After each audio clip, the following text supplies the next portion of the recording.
Hello, humans. This is Corey. I wanted to tell you about this beautiful and sacred upcoming retreat we have this year.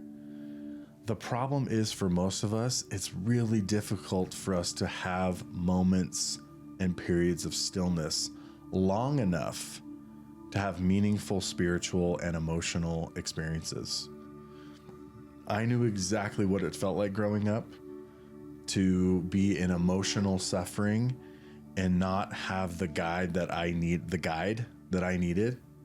to be able to heal and improve my life. What's so powerful about these retreats is not only are they an access point to stillness and connection with the group, but they are an access point to deeper healing and deeper spiritual experiences like you've never experienced. These have had a huge impact in my life and have helped me go deeper. They have truly changed the landscape of me and my family's life as I've come home with greater light and understanding and love. We want you to join us this year on this beautiful retreat. Send us a message. Go to theemotionalblueprint.com and send us a message on that website, and we will send you more information. You can also go to originswellness.org, and all the information is on that website again. So we look forward to seeing you there. Thanks. Acting on emotions as guides to truth. Stillness. Surrendering to what is. Seeking. Using my gifts with purpose. Light. This is the Emotional Blueprint.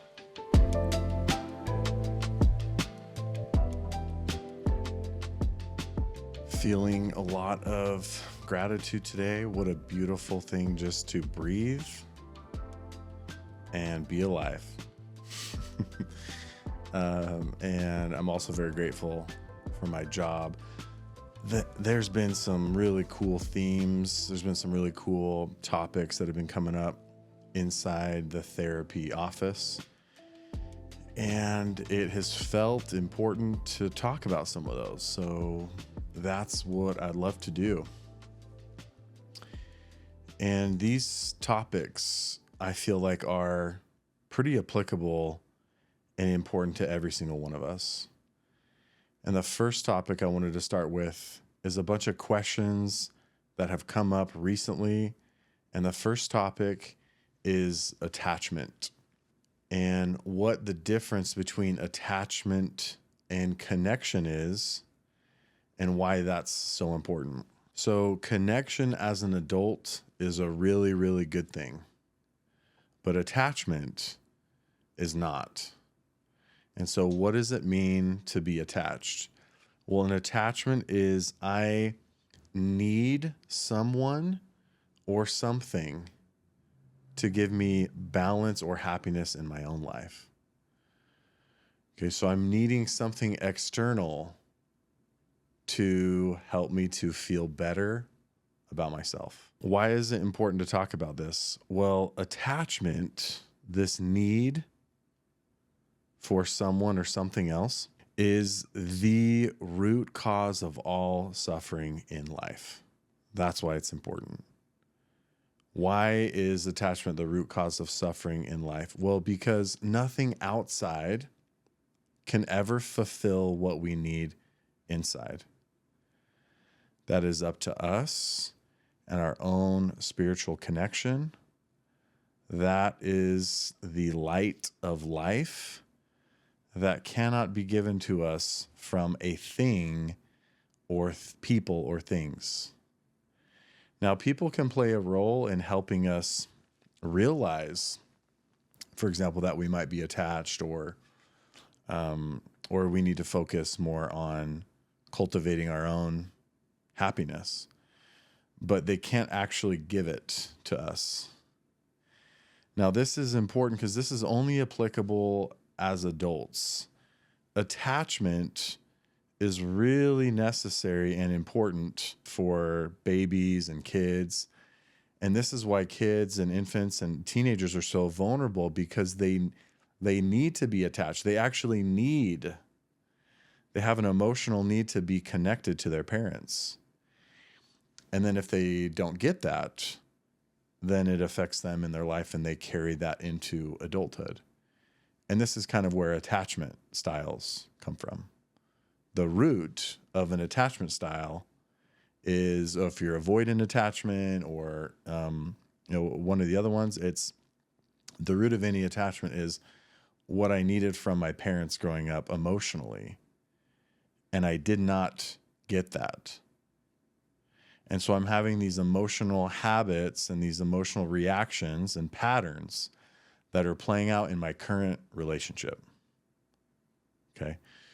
So attachment, this need for someone or something outside of me to create balance or happiness, always negatively affects relationships too. So I want to share a little story on that. So not too long ago, I had saved up kind of like a solid nest egg, and I'm going to read from some of this that I wrote down earlier. So I'd saved up some money, and kind of this financial opportunity popped up, and I took like a big risk and kind of a big leap. And somewhat gradually, and then suddenly, I lost everything. And this was like all of everything that we had, all of our money, basically, me and my family's money. So that loss of that money, it kind of forced me, at least that's how it felt. It forced me to confront this uncomfortable truth, which is that I had this attachment to money. There was this belief system or these actual emotions within myself that believed that if I had X amount of money or whatever, that I was going to have more peace and fulfillment in my life. So I lost all of it.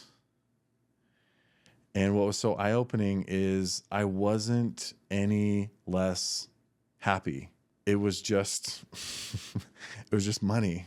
It opened my eyes to how easily we can become attached to money or things or people, and the illusion of fulfillment that it can provide. I want to read this part because this is really important for me, and hopefully it'll help you. The hardest moments in this story for me, it wasn't just the financial hit, but there were mornings when my daughter would come and tug at my arm, asking me to play. And while I was glued to my phone, consumed with stress over salvaging what was left, I realized that I was sacrificing what truly mattered, which is connection. Okay, so attachment always affects connection. I was over-investing in my story. I was over-investing into this, into money, and it was getting in the way of me being able to connect with something way more important, which was my 4-year-old daughter at the time. So attachment is a need. I need someone or something, but connection is a want. I just want to connect. I want to be with this person. I want to spend time with this person. And when I want to spend time and I don't need it, then I find myself in a giving role. So the goal for all of us is to transition from any attachments we might have to connection. Why does it matter for me to be aware of the attachments I have? Because attachment as an adult is the cause of all suffering in life. And anytime we need something or someone, it always is going to negatively affect relationships. And we'll talk about specifically why that is. Okay, so this is kind of cool. Let's go through some of the signs. Like, how can I tell if I do have any attachment? I'm going to go through some things that I definitely see, that I've seen in myself, and that I see a lot of times with people I work with. And you can kind of just go through this inventory and see if any of this stuff sticks out to you. When we are not feeling as happy as we want to, or as balanced as we want to, what is the number one tendency that people do? What is the number one thing that people do? Well, they seek that in relationships is the number one most common thing that people do. They go and try to find that in other people. And this is all unconscious. But the unconscious behavior is I actually don't have as much balance or happiness in my own life. And I'm trying to employ someone else to provide that for me. Okay, so it's all unconscious, but we've all done it and may still do it to some degree, which is fine. It's good to be aware of it, to try to correct it. So let's look at some of these signs of attachment. First, in relationships. Okay, so the first sign of attachment, if you have an attachment in a relationship, is you feel panicked at the thought of them leaving, even over small disagreements. Okay, so like strong anxiety. Your mood is dictated by their actions, words, or presence. If my partner is good and feeling happy with me, then I feel happy. But if they're unhappy with me or being mean to me, then I'm unhappy. Okay. To some degree, some of this is normal and totally fine. But we're talking about more of the swings. Like our happiness shouldn't be dependent, obviously, on other people. We all know that intellectually. Think of the root of attachment kind of like a hole or kind of like a void within ourselves. And we talked about how unconsciously we just naturally seek to find someone else or something to fulfill that. So whatever that thing we're trying to put in that hole is, a relationship, our partner, it makes sense that when they're doing good and they are approving of us, that we're going to be like, we're going to feel whole. And then when it's not going well, we're going to really struggle. So how intense are those swings? That's probably one of the greatest indicators if you have an attachment in your relationship. Now, what's interesting is when anyone starts dating, this attachment is almost automatic. We call it like the halo effect, where, and this is okay, because this is kind of this is how everyone falls in love.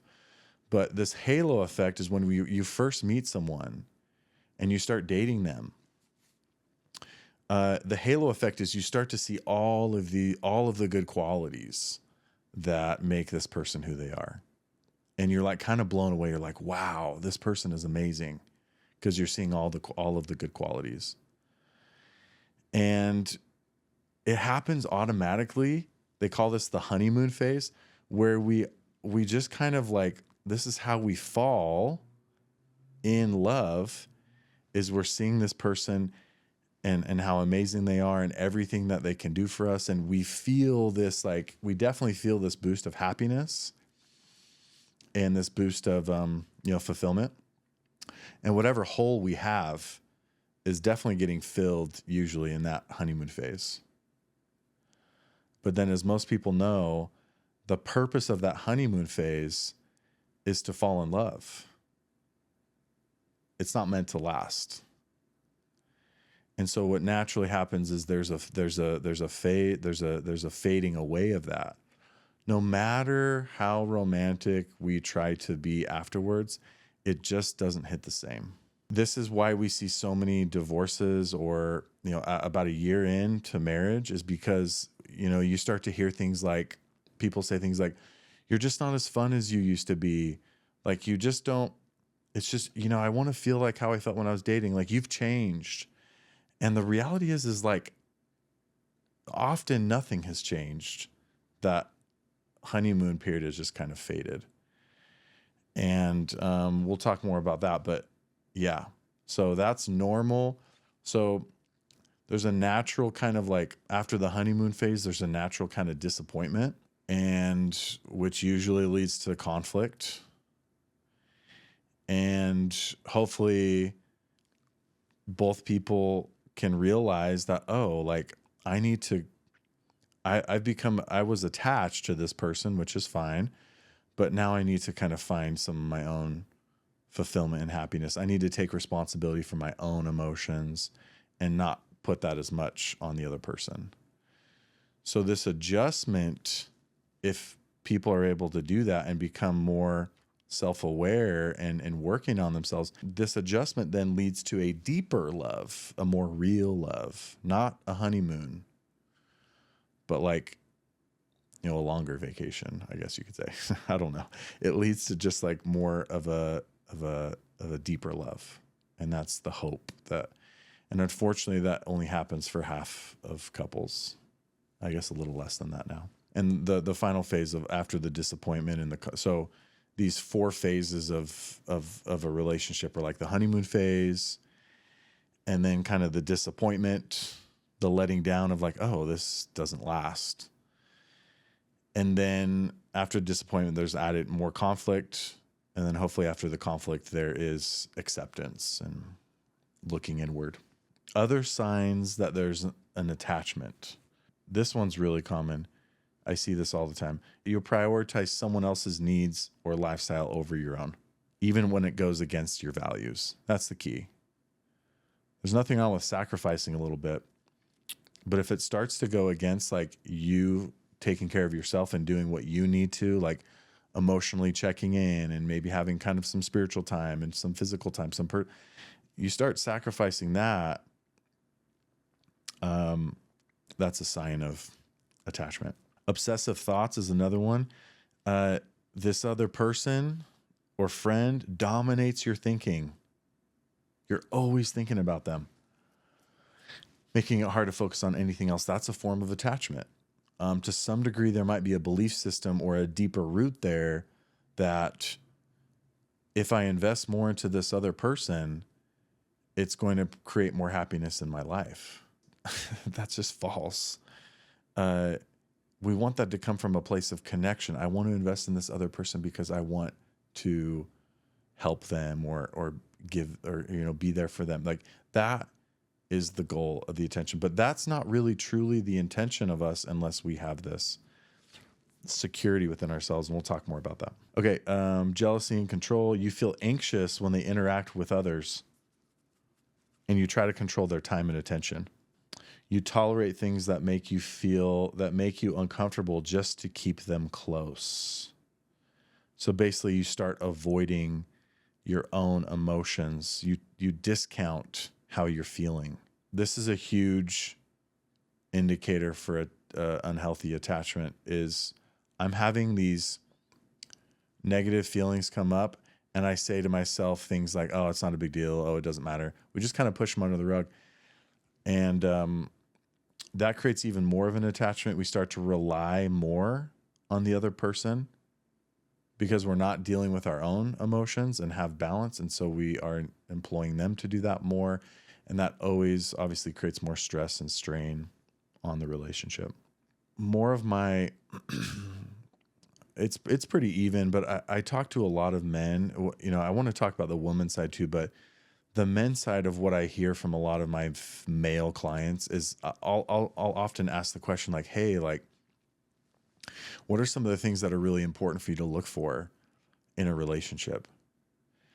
And one of the common things that men say across the board generally is, I want to find a woman that is like motivated and that is like driven and has kind of some of her own stuff to do, her own hobbies. Why is this so important for men? Well, because men fear what we're talking about. Men fear that the woman will become attached to them or dependent on them for their own happiness and fulfillment. And then with that comes more criticism, like you're never there for me, da da da da. And that's and then that conflict and that friction, that's one of like men's big fears. For sure. That's also true with women. That's what, we see that a lot with women too. And neither man or woman wants that. And I think the other thing, maybe to give it some balance on the female side, it's like, what's one of the things as a woman that I hear a lot? of what you want in a relationship, woman, in your man. And one of the top things that I hear women say is like confidence. I want to feel comfortable around them. I want to feel like they're confident. I want to feel like they can support me emotionally and financially. These are all common things that we hear. So it's kind of the same thing. Like I want a guy that like has his stuff figured out, that can be kind of like a rock, that can like be there for me, that can like support me. And so as a man, we can't support the woman if we have these unhealthy attachments, because remember, instead of giving, we are needing, so it really, it creates that strain. And probably the last one that's worth mentioning on what are some signs of attachment in a relationship is this kind of like feeling addicted to someone else. This is really kind of like celebrated or accepted, or I think a lot of people like think they want this, like, oh, I want someone that's just obsessed with me, or, oh, I just really want to be obsessed with someone else. Again, in the honeymoon phase, like that's fine. But if that's how it like still is, like, and don't get me wrong, like I think, I think there's this fantasy of I really do want that. But trust me, if your partner is obsessed with you, they are relying on you for their balance and happiness. And yes, in a heated, intimate moment, that might be awesome, great sex or whatever. But then what happens the next day or the next couple of days? Like, you can't ever fulfill what they need to be happy. And so it's always going to lead to conflict and negativity. So anyways, so when you feel addicted to someone, the relationship isn't healthy, but you can't seem to step away. I know that's really fascinating. I've heard a lot of people say this. I know that this relationship isn't good, Corey, but like, I just can't seem to leave. What's happening in that moment? How can somebody know that it's right for them to leave a relationship, but still not do it? There's many reasons, but one of the main reasons why this happens is because I logically know that this person is not good for me, but emotionally I am attached to them. Meaning there's my emotions, my past stuff, my pain, whatever, are driving me to this person, and I just can't let go of that. And unfortunately, what always happens is that somebody continues to get hurt over and over and over again until the hurt is just so intense, until something crazy happens where,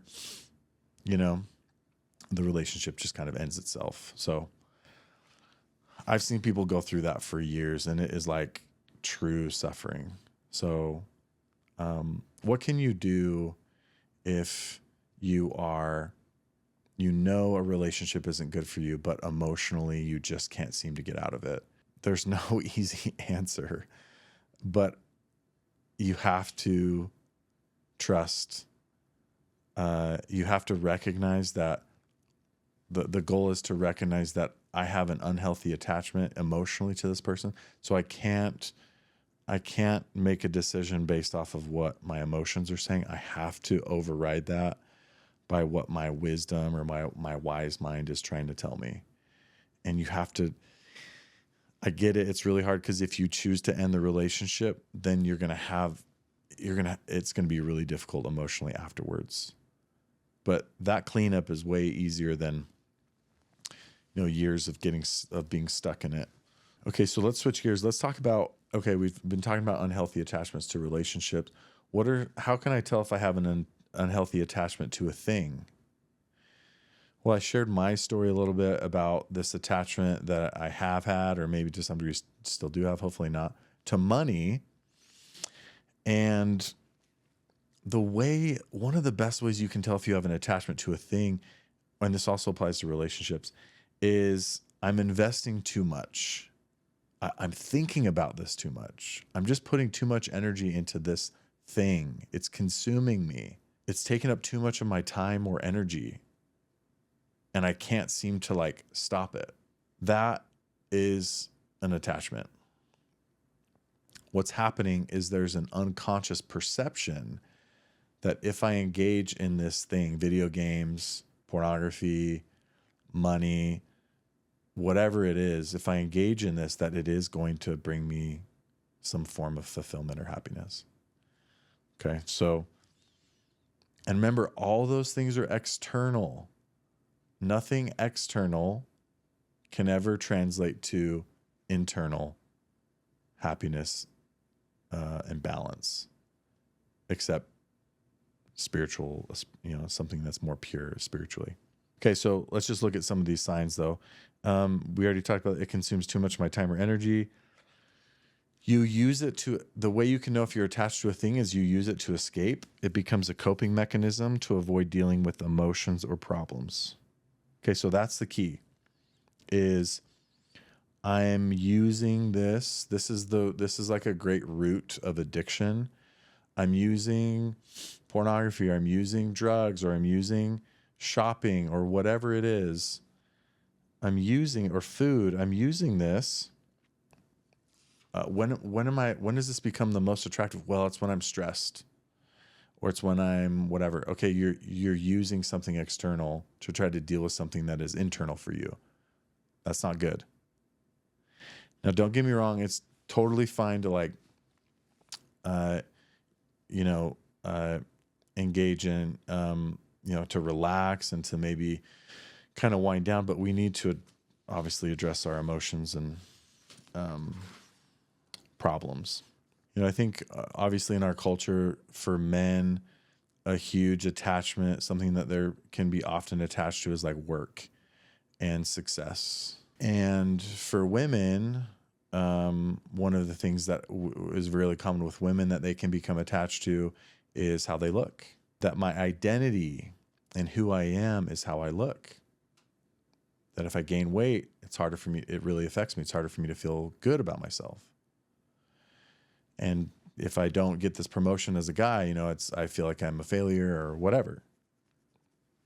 It controls us, dictates our mood. I love the visual of this just with like a tree. So attachment is what, as we've been talking about, this need is often focused on what other people can see, the external. And the symbol of that in a tree is what everyone can see on a tree is the trunk and the branches. But if we want the attachment to go away, and so this is what everyone can see, and so we have to feel like we have to maintain this, or this has to look a certain way, or whatever. The truth in fulfillment and happiness lies in the roots, and getting to the root of who we are and what really brings fulfillment, which is using our gifts and our talents to help other people. And we'll talk more about that. Whatever this thing is that you're attached to, you prioritize it over health and relationships. You neglect self-care, family, or personal growth because of it. The last thing I want to say, I think the other thing that's attachment that is really fascinating is people can also be attached to like ideas. So for example, like the future, like as soon as I get this promotion, or as soon as I have X amount of money, or as soon as I am married, or as soon as this happens for me, then I will be happier or more fulfilled. That is the great deception and lie of the negative source, or Satan, is that something in my future is going to bring me more happiness or fulfillment than what I have now. I remember before I got married, I was pretty happy and pretty content. I'd say, maybe as happy and content as I could be. And, went through the honeymoon phase, the excitement and all that stuff. And then after that faded, I was so surprised I wasn't surprised, but it was just eye-opening because I heard this all the time, but I wasn't any happier after I got married. I was happy, but it was the same of how when I was single, and I think a lot of people, can relate to that. But we can get attached to the future ideas. We can get attached to the past of, like how I used to look or how I used to be, clinging to old memories. So, this creates suffering too, because what we lack inside can never be fulfilled outside from ideas, people, things. I really love this quote, this passage. I think this is one of the most powerful things that Christ said. He said, "What does it profit a man if he gains the whole world but loses his own soul? What can a man give in exchange for his soul?" It's powerful because it's right in line with what we're talking about. The world, gaining the whole world, is everything, anything that's external. What does it profit us if we gain everything? Well, if we're attached to those things and we seek those things, then we end up losing our own soul. And what does that profit us? It doesn't. I'm recognizing maybe some of these attachments that I have, or maybe I don't feel like I have any, but what if they come up or whatever? How can I let go of an attachment? The first step is we have to start choosing us first. We have to start choosing, and I don't mean this in a selfish way, we have to start having balance in fulfilling our own needs. First step is balance. Then I have to get to the root of this attachment, which often is connected to something deeper. We call this deeper work. Okay, so balance, deeper work, and then finding a purpose, or more of a purpose and fulfillment for our life. Those are the three kind of natural phases to let go of attachments forever. There can definitely be a level of permanency to letting go of an attachment, kind of like a rebirth and a transformation.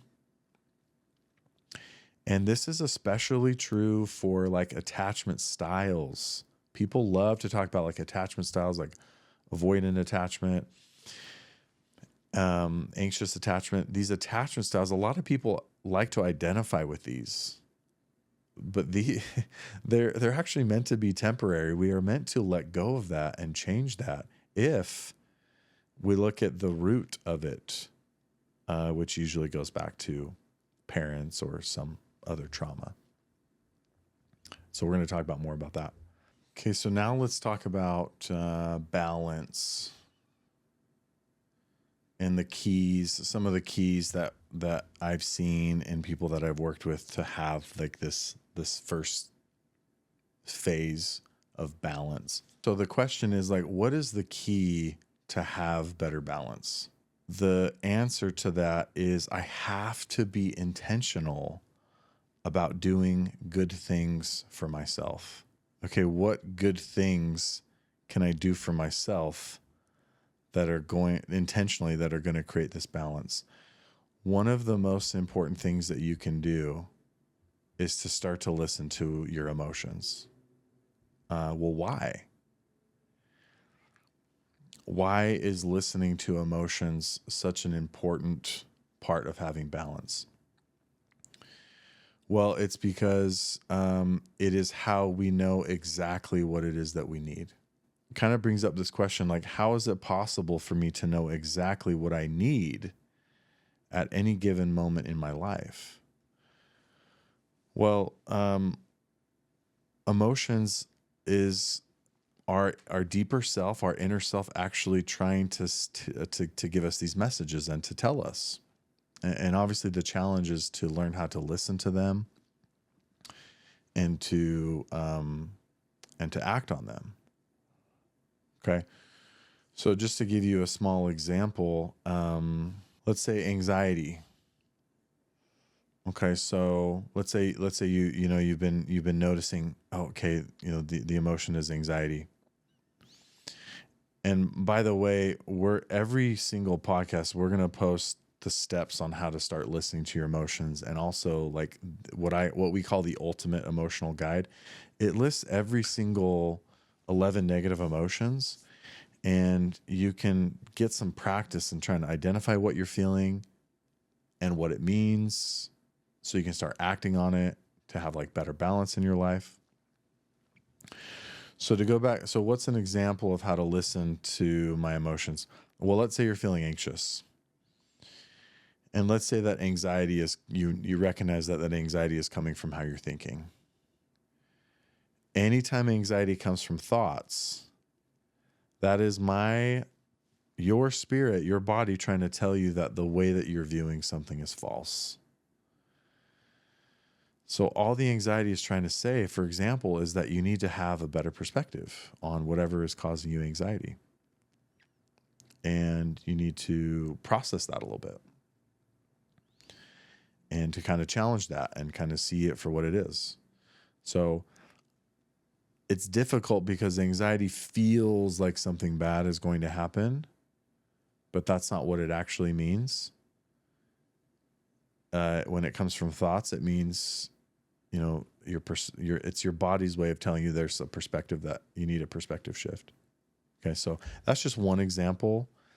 That obviously that's going to start to help you have better balance as an example, because then the anxiety isn't taking up so much energy. And on the second podcast we talked about this powerful practice of like how to put these thoughts and emotions in the right place so they don't consume us all day and in the moment. And so revisiting the second podcast we did would be helpful to know, like, how do I manage some of these thoughts and emotions so I can start to have better balance. But the thing that's really important, so we're going to get more specific in some of this balance stuff, but and help you develop kind of like a practice. But the big thing that I notice is I really like this visual of balance when it comes to like a car. So let's say you're driving a car and your gas light goes on. That's telling you that there's 30 miles left before you run out of gas. You have a choice. You can either keep driving, you can pull the car over and park it, or you can go fill up the tank. Okay, so if you're trying to listen to your body and have better balance, we don't want you to keep driving. Ideally, we want you to go fill up the tank. But what most people do is they just pull the car over and they just park the car. And this translates into, okay, when we're stressed or when we're overwhelmed, most people, what they do is they just like get on their phone and they take a break. And that's actually good to do for a short amount of time. But then we need to be intentional at going and doing something that is going to fill up the tank. Most people just park the car for way too long, and then maybe they fall asleep and wake up, and then they're surprised when they don't have that much energy for that day. Well, it's because they're not putting gas back in the tank. As far as balance, I actually want to help you develop kind of like a routine that, if you do, is pretty bulletproof with having balance. So let's talk about the first thing that you can do. I'm gonna kind of do it in the order that I like to do it, and that I see work for some people, but the order doesn't necessarily matter. Okay, so the first thing that is the most research backed that is going to start giving you balance is physical exercise. So start to try to get into a routine. Remember, your body is working for you all the time. It is literally supporting your every step and your functioning and your brain and what you do. It's like, you gotta move it. You gotta take care of it. You gotta release what's building up in there. And so physical activity is key. It's one of those like foundational pieces. Okay, so that's like the first thing ideally in this like morning routine that would be really important. The other thing that's super foundational, the other thing I'd recommend is some kind of an emotional check-in. Why is this so important? Well, the emotional check-in is how I listen to my body. It's how I know what I need based on what I'm feeling. Okay, so what does this look like? Well, we're going to post it on the show notes like every show note. But it looks like, okay, what am I feeling? Okay, it's anxiety. What does it mean? Oh, that's my body telling me that I need to have a better perspective. And then I spend some time like doing that and listening. Attachment is very rooted in avoidance. So I mentioned on one of the other podcasts that the cause of all suffering in life is also connected to avoiding thoughts and emotions. So this emotional check-in is key.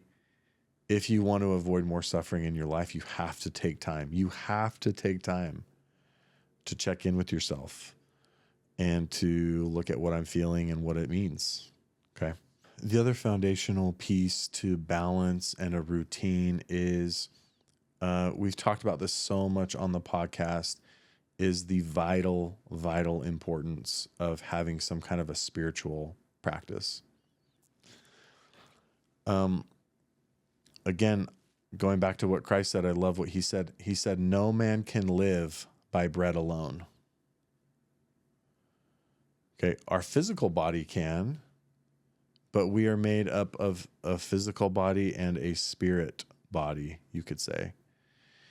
And both of them need to be fed. Both of them need to get food and to be maintained. And so everyone seems to understand how to do that on the physical, because it's easy, because we can see it, it's tangible, but it's a little bit more abstract on like, how do I actually feed my spirit? How do I actually have a really good spiritual practice? The core element of who you are spiritually and who I am spiritually is a student. Everyone's spirit deep down is a student. The student needs to learn. The student needs to seek. Okay. So the importance of having time to learn and to read something of value. I'm not talking about a novel, a romance novel. I'm talking about scriptures, or I'm talking about books that are, that have a little bit more depth or self-help elements to them, like learning something about you and your journey. So having some reading material is the obvious and important part of that. The other important part can be, we'll talk more about this, is some kind of like prayer or meditation. These are options. You don't have to do all these in one, but so reading something of value, some kind of prayer meditation. We'll talk about that in a second. And then nature also seems to be a big one. That I can actually seek answers. In Native American culture, they talk about Father Sky and Mother Earth as both being great sources for wisdom and knowledge. And I personally have experienced both of those, and they're both great sources. And you seek and you direct your questions to any one of those sources that feels the most comfortable to you. And so when the student is ready, the teacher will appear. So put yourself in the role of a student. Be committed to be a seeker of truth. Be willing to listen to those that have more experience and wisdom than you. Be willing to listen to those who have less experience than you. We're still on the topic of balance. Let's talk about presence and the importance of like being present or still. What does it mean to be present or still? For the most part, it means to really be fully where we are at. And for the most part, we cannot fully be where we are at if we are thinking in the background. unless we're planning or unless we are reflecting or unless we're solving a current problem, we can't really fully be where we're at if we're thinking. The importance of when we're with other people, we're really still and we're practicing just really listening, avoiding what to think about, avoiding any thoughts really while they are speaking. And then when we're alone, we're being very gentle and intentional with what we're doing. We're not rushing things. The nature of the mind is to rush. The nature of thoughts is to be in a hurry. The nature of thoughts is to get lost in doing. In esoteric tradition, Satan or the evil source, the monster, whatever you want to call it, in esoteric tradition, Satan represents thoughts. Okay, so there's a lot of truth to that. There's this French philosopher who said, all suffering in life stems from someone's inability to sit quietly in a room. I don't think that's the cause of all suffering, but man, there's a lot of truth to that for sure. Thinking is the great cause of suffering, attachments, and avoiding thoughts and emotions. Okay, so why is watching our thoughts and thinking less, why is that so important? Well, because we do not control the thoughts that come into our mind. We only control if we hold on to them or not. And if we're drifting and if we're not intentional with what we're doing, if we don't have balance in our life, then the thoughts sneak in. And these thoughts can actually turn into mini attachments. They can turn into these mini beliefs like, oh, you need to if this date goes well, it's really important it creates like pressure and fear and attachment. And it's definitely we will face that our whole life. So being present and being still and having that trying to be a practice for us is super key. So how do I actually incorporate being more present into my practice? I would say 2 suggestions. The first is, as part of your morning practice, I would recommend honestly just 2 minutes. Just 2 minutes of you being still, or 2 minutes of meditation where you're not thinking and you're just paying attention to your breath and you're just sitting. Just do it for 2 minutes. That is a great grounding practice. And that's a great way to kick off, any kind of spiritual practice, whether then you read something or go into nature or then you pray and meditate further or whatever. That's a really great. So 2 minutes of that every day. And I need to get better at that. And then the other thing that I am going to recommend is try to choose one activity in your life, one thing that you do every day: brushing your teeth, stopping at stoplights, or driving. Try to choose one activity where you fully commit to not think. And you just commit to actually be. So when thoughts come up, you're just kind of letting them pass, kind of like a river flowing or clouds passing. You're choosing one activity as a way to practice kind of being in the moment, because the miracle of being present and the miracle of mindfulness it's an experience. People talk about it all the time. It's like you have to experience the peace that comes from it on your own to see the value. And so do the 2 minutes in the morning and then just choose one activity where, I'm going to do this with you because I need to be better at choosing an activity that I'm really committed to. Mine is going to be stoplights. Anytime I stop at a stoplight, I'm going to try to turn that into a spiritual practice where I am just fully present. Whatever thoughts are going on, perhaps I just let those subside for the moment. And I am just breathing and I'm paying attention to my breath while I'm, at the stoplight for however long. So I'm going to do this with you. I love, I'm throwing out some biblical sayings today, but I love this Bible passage. It says, in your patience, possess you your soul. Okay, what does that mean? It means when we are patient, when we are balanced, we are in control. We possess our own soul. But as soon as we get out of balance, which is okay, or we start letting our mind drift and think about random stuff, then we're actually not in possession of our own soul, which is kind of scary when you think about it. Someone else is in possession of it. Something else is in possession of it. We're not in possession of it. And that's when we, are negatively influenced. So now some people have a hard time with this whole presence thing. Well, it's like, okay, should I just never think then? It's like, well, no, like it's a couple, like there's two main areas that are really important to think in. Well, I guess we could say three. The first is we need to reflect. It's important to reflect. And so that can be this emotional check-in.